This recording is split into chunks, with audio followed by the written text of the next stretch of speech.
오늘은 열매 맺는 인생 성령의 9가지 열매 중 그 마지막 열매인 절제에 대하여 나누는 시간입니다. 절제. 우리 가운데 그 누가 목사님, 이 절제의 열매는 누가 말하지 않아도 제 안에 가득합니다. 풍성합니다. 자신 있게 손들 수 있는 분, 누가 좀 뻔뻔한지 한번 볼까요? 그런 분들은 아무도 없지요. 아마 성령의 열매 가운데 가장 맺기 어려운 열매가 바로 이 절제의 열매가 아닌가 싶어요. 왜입니까? 우리는 끊임없이 무엇인가를 탐하고자 하는 욕망의 인생들이기 때문입니다. 그래서 저는 오히려 이 절제에 대하여 이것을 구체적으로 연구해서 나누며 이 열매 맺는 인생 시리즈를 마무리하는 것보다 오히려 지난 12주 동안 우리가 함께 나누었던 그 성령의 열매들을 하나하나 리뷰하며 돌아보며 하나님은 과연 어떻게 우리 안에서 이 절제의 열매를 우리로 바라보게 하시는가, 그렇게 한번 마무리하면 좋겠다 하는 생각이 제 안에 들었어요. 왜냐하면 제가 제일 못하는 게 절제인데 이걸 마치 뭐 잘하는 것처럼 설교하는 게 제가 생각해도 우습더라고요. 그래서 하나님이 팁을 주신 것 같아. 그래서 제가 여러분들에게 문자도 안 드렸어요. 그래서 저도 편하게 주말을 잘 보냈습니다. 우리는 올해 왜 이 성령의 열매 맺는 인생 시리즈를 제가 표를 하고 나서 바로 이어서 시작하게 되었는가? 이유가 있습니다. 올해 우리 교회 표를 깊이 한번 돌아보기를 바라는 마음에서부터 시작된 시리즈입니다. 올해 우리 교회는 2개의 표를 마음에 새기며 여기까지 달려오고 있어요. 우리 교회 표 기억하시는 분들 다 기억하시죠? 같이 한번 읽어볼까요? 나는 여호와의 보시기에 존귀한 자라, 나의 하나님이 나의 힘이 되셨도다. 이 마음으로 살아가는 분들이라면 분명 이 세상 가운데 아름다운 삶의 모습으로 드러나게 되어 있습니다.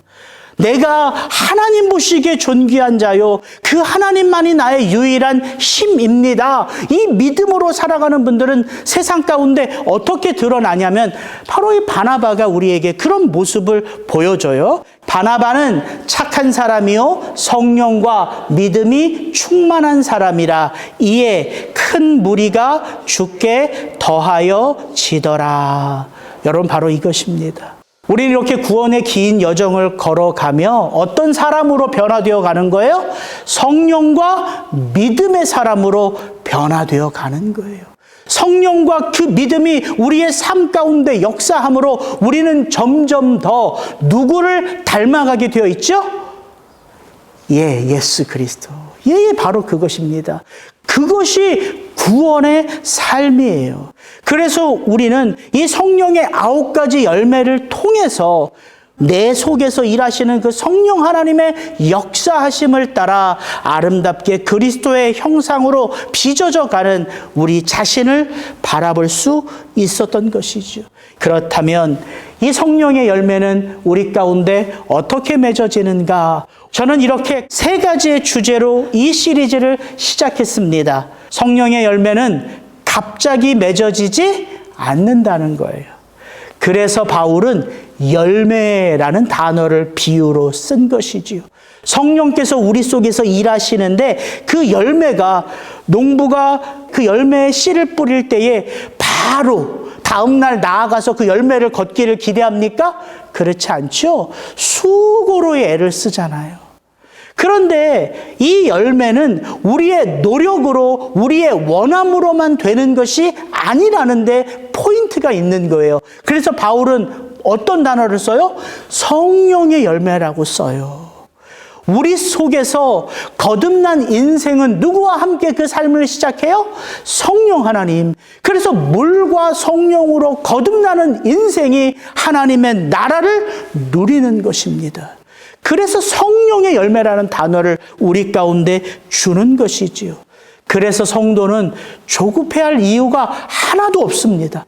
원한다고 되는 것도 아니요, 원치 않는다고 안 되는 것도 아니에요. 그래서 성경은 성도의 인생을 뭐라고 정의합니까? 때를 따라 아름답게 빚어지는 인생이 성도의 삶이에요. 때가 되면 아름답게 우리의 삶 속에 그리스도의 형상이 하나하나 빚어져 간다는 것이죠. 두 번째, 성령의 열매는 의미 없이 맺어지지 않습니다. 의미 없이 되는 게 아니에요. 그래서 성령 하나님은요, 우리 속에서 우리의 매사 모든 순간, 모든 일들, 모든 사건, 모든 문제 속에서 저와 여러분으로 하여금 누구를 바라보게 하고 누구를 생각하게 해요? 그리스도 예수. 그 예수가 저와 여러분의 인생 가운데 푯대가 되신 분이에요. 그래서 우리는 문제마다 누구를 생각한다고요? 예수. 생각하기가 너무 좋지요. 우리를 위한 예수 그리스도의 삶이 어디에 자세하게 소개되어 있기 때문에 성경에, 그래서 그 예수 그리스도의 삶을 묵상할 수 있는 거예요. 그분이 우리의 푯대가 되고 우리의 삶 속에 일어나는 모든 일들은 합력하여 선을 이루는 것이죠. 그래서 우리로 그 예수 그리스도의 장성한 믿음의 분량으로 자라게 하는 거예요. 그렇게 자라가면서 맺어지는 성품, 그게 성령의 열매라는 것이죠. 그렇다면 이렇게 생각할 수 있죠. 그러면 성령의 열매는 성령께서 우리 안에서 수고하시니까 저절로 맺어지는 거네? 이렇게 생각하기가 쉽죠. 저절로 맺어지는 열매가 성령의 열매입니까? 아니요. 성령의 열매는 성령께서 일하시니까 알아서 저절로 맺어지는 열매가 아니라 그 성령님의 일하심에 우리가 함께 발맞추어 나아갈 때, 그 말씀에 순종할 때, 그 성령님이 깨닫게 하시는 그 깨달음에 내가 적극적으로 참여할 때, 그때 맺어지는 열매라는 것이지요. 그렇게 우리는 긴 구원의 여정을 성령님과 함께 동행하며 성령의 열매를 하나하나 맺어가는 것입니다. 그렇게 우리는 첫 번째 열매인 사랑의 열매를 나누었죠. 이 사랑의 열매를 나누면서 제가 여러분에게 주었던 단어, 키 단어는 이거였습니다. 확신과 인도함. 하나님이 저와 여러분의 연약함을 아세요. 우리의 인생이 얼마나 애틋한지를 하나님이 더 잘 아세요. 그래서 저는 사도 바울이 고백했던 이 로마서의 말씀을 여러분과 나누면서 제가 읽었던 책 한 권에서 힌트를 얻어 이 성령의 첫 번째 열매 사랑을 나누었습니다. 성령께서 우리에게 도전하신다. 4가지 질문으로 도전하신다고 말합니다. 바로 로마서 8장 31절부터 35절에 나오는 말씀이에요. 누가 우리를 대적하리요? 하나님이 성도를 위하여 일하시면 누가 그 인생을 대적할 수 있습니까? 또 하나님이 택하신 자들을 누가 고발하리요? 여러분, 하나님이 택하신 자들을 사탄 마귀가, 세상이 고발할 수 없습니다. 또 그 하나님의 그 의롭다 하신 일을 누가 정죄하리요? 여러분, 나도 나를 정죄하면 안 돼요. 하나님이 그리스도 예수의 십자가로 너는 의롭다 선포하여 주셨기 때문입니다. 그 성령 안에 거하는 자만이 그래서 자유함을 누릴 수 있는 거예요. 진리가 너희를 자유케 하리니. 여러분, 여전히 율법에 매여 사십니까? 그리스도 예수 안에서 자유하십니까? 돌아볼 수 있는 거예요. 마지막으로, 누가 우리를 그리스도의 사랑에서 끊으리요? 여러분, 이 4가지 질문을, 이 4가지 선포를 이 땅을 살아가는 성도 안에서 누가, 성령 하나님이 끊임없이 외친다는 거예요. 제가 죄 가운데 넘어지고 제가 실수하여 위축될 때마다 제 안에 있는 성령께서, 형우가 네가 바로 하나님의 아들이야, 딸이야 선포하여 주시기에 우리는 다시 일어날 수 있는 거 아닙니까? 수많은 삶의 갈림길에서 우리가 떳떳하게 자신 있게 선택하며 인생 살아왔습니까? 아니잖아요.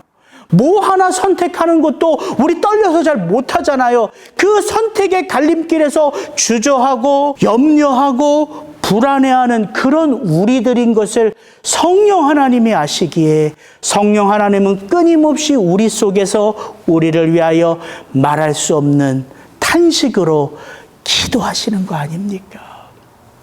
그게 확신과 인도함이에요. 그렇게 우리는 이 성령 하나님의 사랑 안에서 그리스도의 형상으로 빚어져 갈 수 있는 것이죠. 그래서 이 첫 번째 열매 사랑은 사실 모든 열매를 지탱하는 열매다. 제가 이렇게 설교했던 기억이 납니다. 그렇게 우리는 두 번째 열매 희락, joy. 제가 어떤 단어로 이 설교했는지 혹시 아세요? 기억이 잘 안 나죠? 저는 이렇게 설교했습니다. 힘에 지나도록. 이거 성령 하나님이 산책하는 저에게 깨달음을 주신 단어거든요. 성령의 열매, 기쁨, 조이를 나누려고 하는데 성령님이 도전하신 건 힘에 지나도록이라는 단어였어요. 그래서 집에 와서 제가 찾아봤다고 했잖아요. 성경 검색창에 힘에 지나도록을 딱 쳐보니까 신약 성경에서 바울만 2번 사용했어요. 2번. 어디에서? 고린도 후서에서 이 단어를 2번 사용합니다. 힘에 지나도록. 여러분, 우리가 원치 않아도 우리 인생 살아가면서 찾아오는 원치 않는 손님이 있죠. 고난이라고 이름하는 손님. 그 고난이 찾아올 때에 그 고난이 우리의 믿음 가늠하며 찾아옵니까? 형욱이 믿음은 30밖에 안 되니까 30의 고난으로 내가 찾아가야 되겠다 이럽니까? 그러지 않죠. 그런 고난은 없습니다. 광풍같이 휘몰아쳐 와요. 한 번 찾아오는 고난은 우리를 꼼짝달짝 할 수 없이 휘몰아쳐 옵니다. 그래서 바울은 어떤 단어를 어디에 썼다고요? 힘에 지나도록 무엇이 온다? 고난이 온다. 복음을 전하기 위하여 살았던 사도에서의 나의 삶은 그 고난 앞에서 나는 옴짝달짝 할 수 없었다. 그래서 바울은 말합니다. 내가 사형선고를 받은 것 같다. 다른 사람이 아니라 바울이 그런 단어를 썼다고요. 그런데 놀라운 위로는 뭡니까? 고난만 내 수준을 넘어서 오는 것이 아니라 무엇도 하나님의 위로도. 그 고난 앞에 어쩔 수 없는 우리에게 하나님의 위로도 우리의 힘에 지나도록 찾아온다니까요. 그래서 바울은 이렇게 씁니다. 그리스도의 고난이 우리에게 넘친 것 같이 우리가 받는 위로도 그리스도로 말미암아 넘치는도다. 그래서 바울은 이 힘에 지나도록이라는 단어를 한 군데 더 사용하지요. 그가 그렇게나 사랑했던 그 마게도냐 교회 성도들을 자랑하면서 바울은 이 단어를 씁니다. 그 마게도냐 교회들, 데살로니가 교회와 빌립보 교회가 극심한 가뭄으로 고통을 겪고 있는 예루살렘 교회를 돕는데 그들은 수준에 맞게 도왔다? 힘에 맞도록 도왔다? 아니요, 이렇게 도왔어요. 환난의 많은 시련 가운데서 저희 넘치는 기쁨과 극한 가난이 저희로 풍성한 연보를 넘치도록 힘에 지나도록 자원하여. 이때 우리의 마음속에서 솟아나는 감정, 그걸 성경은 joy라고 하는 거예요. 목사가 헌금 많이 하십시오. 봉사하셔야 됩니다. 힘에 지나도록 섬겨야 됩니다. 이래서 하는 섬김으로는 기쁨이 나오지 않죠. 부담만 가득하지요. 그러나 누가? 하나님이. 그 극심한 가뭄과 그 극심한 고통과 그 극한 어려움 속에서도 누가? 하나님이 그 넘치는 기쁨의 위로를 우리의 삶에 허락하여 주실 때에 우리는 비로소 내 인생의 주인은 누구다? 나다? 아니요. 하나님이시다. 그걸 체험하면서 내 힘의 수준에 맞게 섬기는 게 아니라 힘에 지나도록 자원하여 그 하나님의 나라와 주님의 몸된 교회와 하나님이 붙여주시는 성도들을 위하여 내 온 마음으로 섬길 수 있다는 거예요. 그때 넘치는 기쁨이 성령의 열매라고 하는 거예요. 힘에 지나도록 이 단어 하나로 설교한 기억이 납니다. 세 번째 열매 화평. 이 샬롬은 제가 누구로 설교했죠? 3주나 설교했습니다. 저는 한 사람 요셉의 인생으로 이 화평을 설교했습니다. 그 천진난만한 소년 요셉이요, 형들의 시기로 인하여 애굽의 노예로 팔려가지요. 그러면서 그가 겪었던 파란만장한 인생. 그러나 그 인생은 요셉에게 수없는 아픔과 절망과 어려움만 안겨준 것이 아니라 무엇도 함께 주었다고요? 그가 그 고난의 자리, 그 절망의 자리, 그 아픔의 자리에서 누구를 체험해요?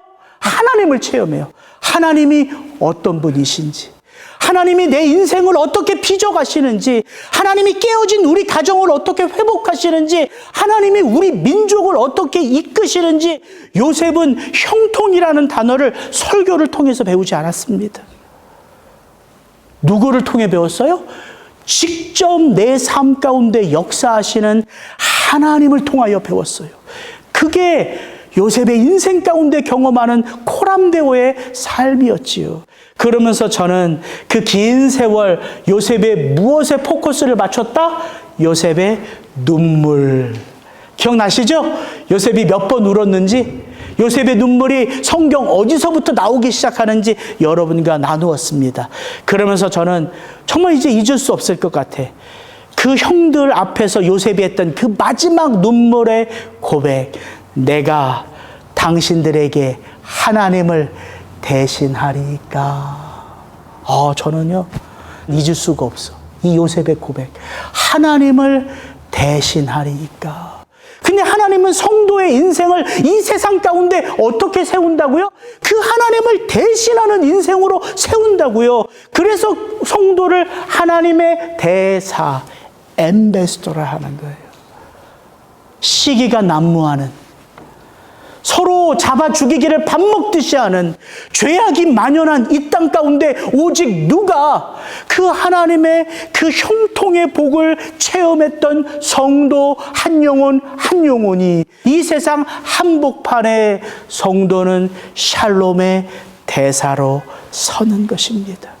그것이 성경이 말하는 샬롬 화평입니다.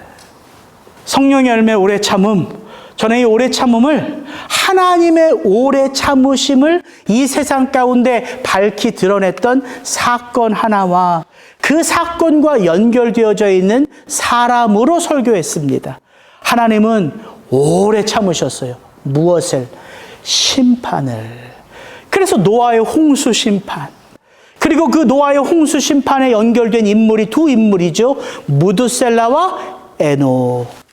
에녹이라는 한 인물이요, 아들 하나를 낳았어요. 그 아들을 근데 이상하게 이름을 지었습니다. 무드셀라, 무트 샬라흐. 이 아들이 죽으면 무엇이 오리라? 심판이 오리라. 하나님의 메시지를 받은 거예요, 에녹이.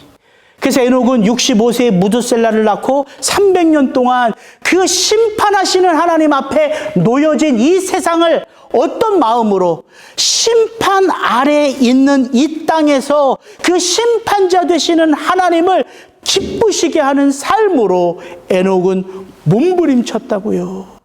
그래서 제가 주목해서 봤던 단어가 할락, 동행하다라는 단어에 특별한 형태, 히스파엘형이 있다. 동사가 하나만 있는 게 아니잖아요. 먹다, 먹었다, 먹는다, 먹을 것이다, 먹기를 원한다. 우리 한국말에도 동사의 여러 형태가 있잖아요. 히브리어도 마찬가지입니다. 그 중에 히스파엘 형태를 주목했어요. 그것은 한 번 하나님과 동행했다, 그리고 끝난 거예요? 아니요. 그의 인생의 무드셀라를 낳고부터 그의 인생의 마지막 하나님의 부르심을 받는 그 모든 300년 내내 그는 하나님과 동행하기를 힘썼어요. 이건 반복입니다. 그리고 하나님과의 친밀한 관계예요. 여러분, 이 단어 할락, 동행하다, 이 단어를 통해서 오래 참으시는 하나님에 대하여 나누었습니다. 성령의 열매 자비. 누구를 통해서 이 자비에 대한 열매를 나눴죠? 한 여인 마리아의 섬김으로 이 자비에 대해서 나누었죠. 예수님은 이제 십자가를 지셔야 해요.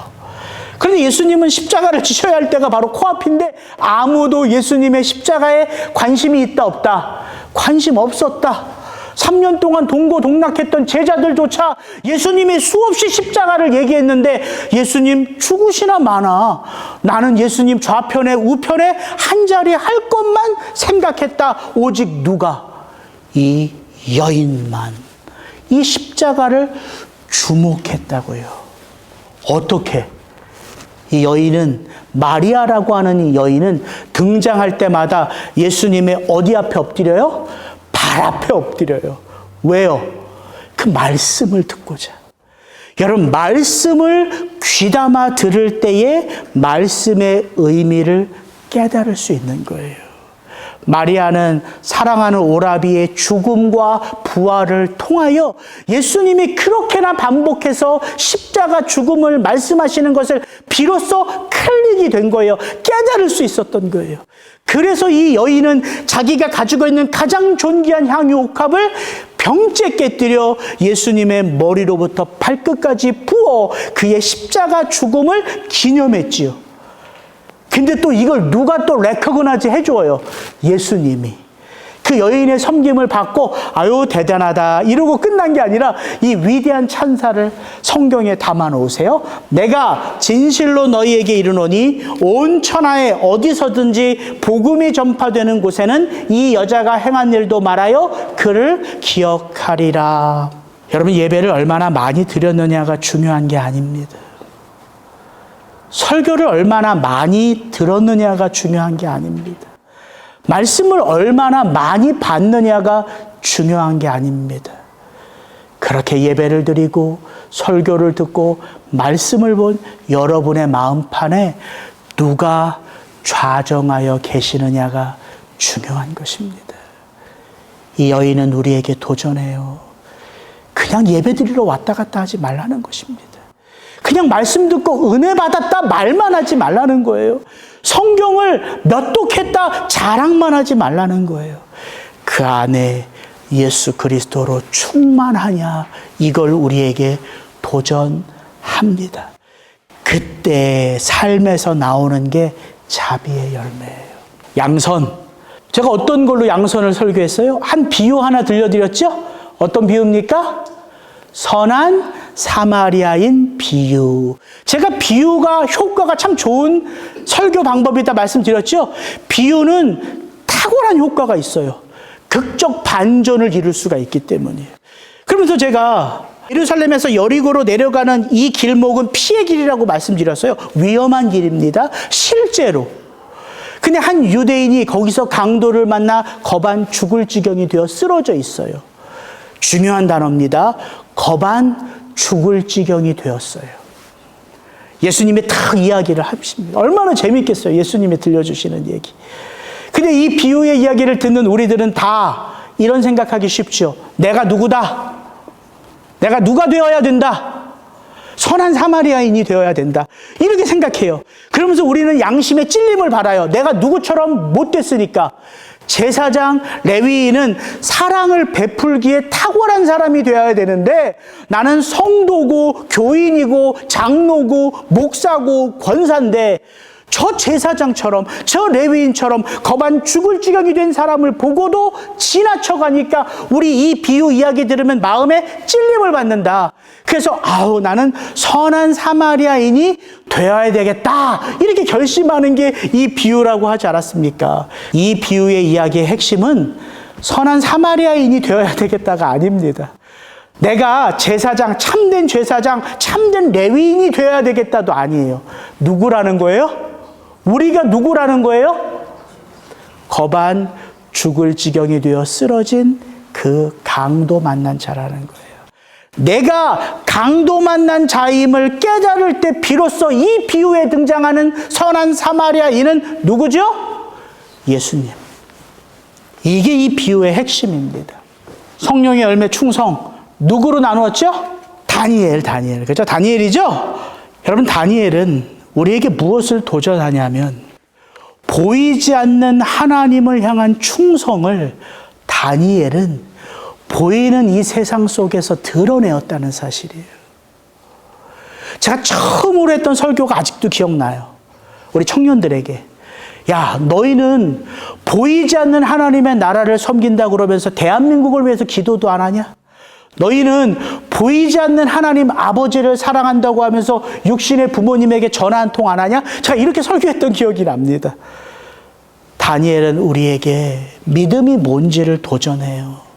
보이지 않는 하나님을 향한 다니엘의 충성은 그냥 하나님에게 충성하는 것으로 끝나지 않습니다. 그를 포로로 끌고 온 바벨론의 느부갓네살 왕에게도 충성하고요. 그를 포로로 끌고 와서 살게 한 그 바벨론의 나라 민족을 위해서도 충성한다고요. 여러분, 그게 피스티스예요. 충성, 페이도. 그걸 말씀드렸잖아요. 피스티스라는 단어는 페이도에서 왔는데 페이도는 persuade다. 믿음은 내 마음이 납득이 되는 거예요. 강요가 아닙니다. 강제도 아니에요. 내 마음이 납득될 때 비로소 천천히지만 조금씩이지만 한 걸음 한 걸음 우리는 예수 그리스도를 닮아갈 수 있는 거예요. 누가 부탁해서가 아닙니다. 내가 납득이 되었기 때문이에요. 그 다음에 이제 다 왔습니다. 온유. 이건 지난주에 했던 설교니까 기억나시죠? 지난주에 저는 이 온유의 설교를 누구를 통해서 나누었죠? 예수 그리스도. 성경에는 온유한 인물이 몇 명 나오죠? 2명. 모세는 그 온유함이 지면에서 승하다. 또 한 분 예수는 직접 당신이 말하죠. 나는 마음이 온유하고 겸손하니. 여러분, 이 온유의 열매는 다른 게 아닙니다. 우리가 긴 인생 그리스도 예수와 더불어 함께 살아왔음을 증거합니다. 그래서 이 온유라는 열매는 성령의 9가지 열매 중에 제일 마지막 파티에 등장하는 거예요. 왜? 그 힘이 조절이 되었어요. 프라우테스. 조절된 힘, 누구를 위해서? 나를 위해서가 아니라 하나님과 하나님의 나라를 위하여 그 힘이 조절이 되어서 오직 그분을 위해서 써요. 그게 온유예요. 이게 어떻게 갑자기 맺어집니까? 길고 긴 인생을 숱한 어려움과 아픔과 힘듦과 좌절과 낭망 속에서 우리가 붙들어 주시는 누구를 체험해요? 성령 하나님. 나를 붙들어 주시는 그 성령 하나님을 체험할 때 비로소 우리는 인생은 누구 손에 달려있다? 하나님 손에 달려있다. 그걸 체험할 때 비로소 우리는 내게 있는 모든 것이 내 것이 아님을 알고 내 시간, 내 건강, 내 물질, 이 모든 것이 오직 그분의 나라와 그분을 위하여 쓰여질 때 비로소 의미, 가치가 있음을 배운다고요. 그래서 이 온유의 열매는 가장 마지막에 등장하는 열매입니다. 지난 수요일 날 제가 막 이거 설교하다 너무 막 흥분해가지고 우리가 온유한 사람이 되어간다는 게 얼마나 놀라운 파워풀한 일입니까? 막 설교하다가 제가 절제를 잃어버렸어요. 절제를. 그래서 성령의 열매 절제는 어디에 있다? 제일 마지막에 있다. 왜 이 절제는 성령의 열매 가운데 가장 마지막의 자리에 위치해 있을까요? 이 순서가 뭐가 그렇게 중요하냐 싶지만서도 예수님은 분명 말씀하셨거든요. 성경의 1.1획도 그 자리에 놓여져 있는 게 다 이유가 있어요. 1.1획도 흔들리지 않고 없어지지 않습니다. 다 그리스도 예수 안에서 성취되어져 가요. 그러면 이 절제가 가장 마지막에 있는 이유가 있지 않겠습니까? 다 저는 이 생각이 나더라고요. 어떤 과일을 제가 넣는지 알아맞힐 수 있으시겠어요? 제일 좌편에 있는 거 무슨 열매죠? 자두입니다. 그 다음에 귤이에요, 바나나예요, 수박이에요. 가장 가운데 뭐가 있어요? 사과. 뒷마당에 심은 사과. 제가 왜 과일 사진을 이렇게 여기다가 갖다 놨을까요? 공통점이 뭡니까? 이 모든 열매는 뭐가 있어요? 맛이 좋다. 맛이 좋다. 달다. 힌트, 이 모든 열매의 공통점 뭐가 있다? 씨가 있다. 그것도 맞네. 근데 답은 그게 씨가 아니에요. 제가 말하고 싶은 답은 씨가 아닙니다. 뭐가 있다? 껍질이 있다. 그래서 제가 가만히 생각해보세요. 모든 과일에는, 열매에는 껍질이 있나? 가만히 생각해보니까 제가 오늘 아침에 딸기를 이렇게 먹는데, 딸기는 껍질이 없네? 그래서 제가 챗 GPT한테 물어봤어요. 딸기는 껍질이 없다 그랬더니 아니래요. 딸기도 그게 껍질이래요. 근데 껍질이 너무 얇아서 우리가 그걸 먹는 거래요. 모든 과일에는 그 본래 그 안의 핵심을 보호할 만한 층이 이렇게 있다는 거예요. 그게 껍질입니다. 절제가 뭔지 아시겠어요? 성령의 모든 열매가 하나님의 나라와 하나님의 뜻을 이루게 하기 위하여 절제가 그 모든 열매들을 감싸고 있는 거예요. 감싸고. 절제가 없으면 성령 열매가 안 됩니다. 사랑, 너무 좋잖아요. 너무 아름답잖아요. 근데 사랑이 절제가 없으면 뭐가 될까요? 절제 없는 사랑, 뭐예요? 집착. 절제가 없는 사랑은 집착입니다. 모든 열매는요, 이 절제가 그 열매를 이렇게 감싸주고 있어요. 근데 제가 이번 주에 문득 갑자기 이런 생각이 들었어요. 나는 분명히 성령의 모든 열매가 누구의 성품이다? 예수 그리스도 하나님의 성품이다. 왜냐하면 이게 모두 다 인간의 성품이라면 굳이 성령의 열매라는 단어를 바울이 붙일 필요가 없으니까. 근데 갑자기 이런 생각이 드는 거예요. 여러분, 하나님에게도 절제의 성품이 있으실까요? 한번 생각해 보세요. 절제가 하나님에게 있을까요? 헷갈리시죠? 제가 그게 궁금했거든요. 하나님은 완벽하세요. 그러니까 이 절제는요, 결코 하나님의 성품이 아니에요. 그러니까 제가 뭘 말씀드리고 싶은 거냐면 바로 이 말씀. 갈라디아서 5장 16절 17절을 같이 한번 읽어봅니다. 내가 이르노니 너희는 성령을 따라 행하라. 그리하면 육체의 욕심을 이루지 아니하리라. 육체의 소욕은 성령을 거스르고 성령은 육체를 거스르나니 이 둘이 서로 대적하므로 너희가 원하는 것을 하지 못하게 하려 함이니라. 잘 보십시오. 우리는 성령이 없으면 뭐가 안 돼요? 절제가 안 돼요. 성령이 없으면 인간은 절제가 안 돼요. 그래서 창세기 3장에 그 아담과 하와가 뱀의 유혹에 넘어질 수 있는 것도 뭐가 안 되는 거예요? 그 마음의 중심에 절제가 안 되는 거예요. 그게 인간이에요. 절제가 안 됩니다. 절제가 없어요, 우리는. 그게 하나님의 성품 같지 않아요? 하나님의 성품에 절제가 없는 것처럼 우리가 절제가 없다니까요.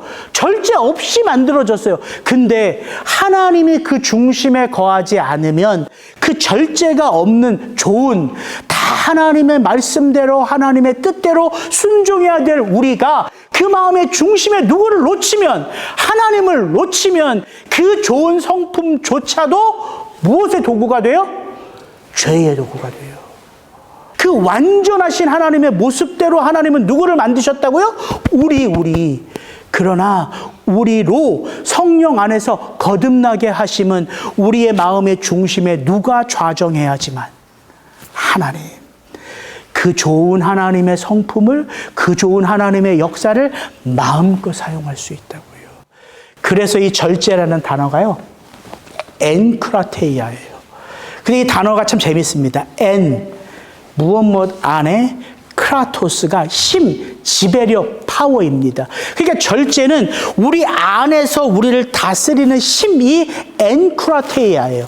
근데 저걸 신학적으로 좀 확대 해석하면 우리 안에 있는 이 힘, 그게 우리가 하나님의 형상대로 지음받은 그 힘이지만 그 힘은 우리 스스로 조절할 수 있어요, 없어요?